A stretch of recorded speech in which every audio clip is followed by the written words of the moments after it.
Global బెతేనియా Calvary ministry తరపున ఈ ఉదయకాల సమయంలో మరొక్కసారి మీ అందరితో కూడా కలుసుకొని దేవుని యొక్క పరిశుద్ధమైన మాటలు ధ్యానించడానికి దేవుడు నాకు ఇచ్చిన మధురమైన అవకాశాన్ని బట్టి దేవునికి ప్రత్యేకమైన వందనాలు తెలియజేస్తున్నాను.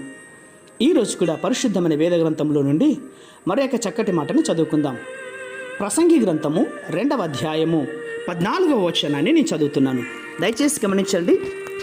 ప్రసంగి గ్రంథము 2వ అధ్యాయము 14వ వచనము.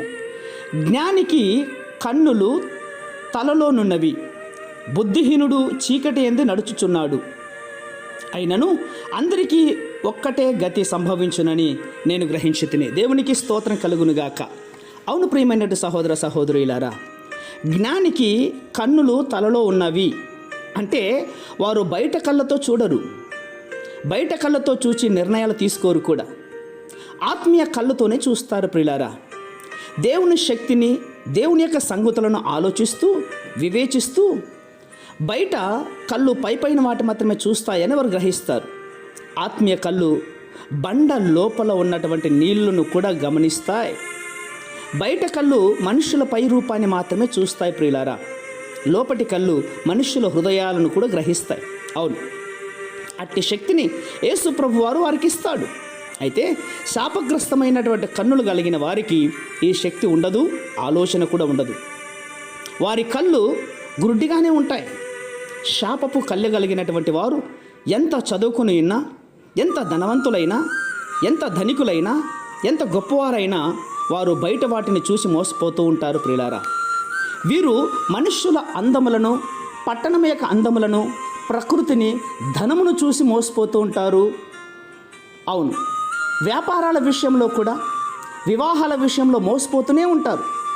అవును, అలా మోసపోయిన తర్వాత అయ్యో చాలా మోసపోయామనని, పలానా వారి ద్వారా నేను మోసపోయానని చెప్పేసి వాపోతూ ఉంటారు. ప్రియులారా, అవును, ఇలా జరుగుతుందని నా జీవితంలో అనుకోలేదండి, పలానా వ్యక్తి ద్వారా నా జీవితం ఇలా తయారైపోయిందని విపరీతమైనటువంటి డిప్రెషన్లు కూడా వెళ్ళిపోతూ ఉంటారు.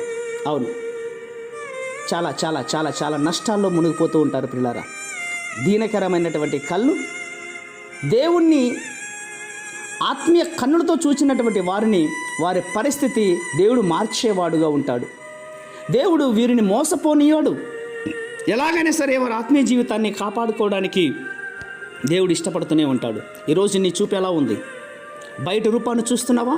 అంతరంగంలో ఉన్న హృదయాన్ని చూస్తుంటున్నావా?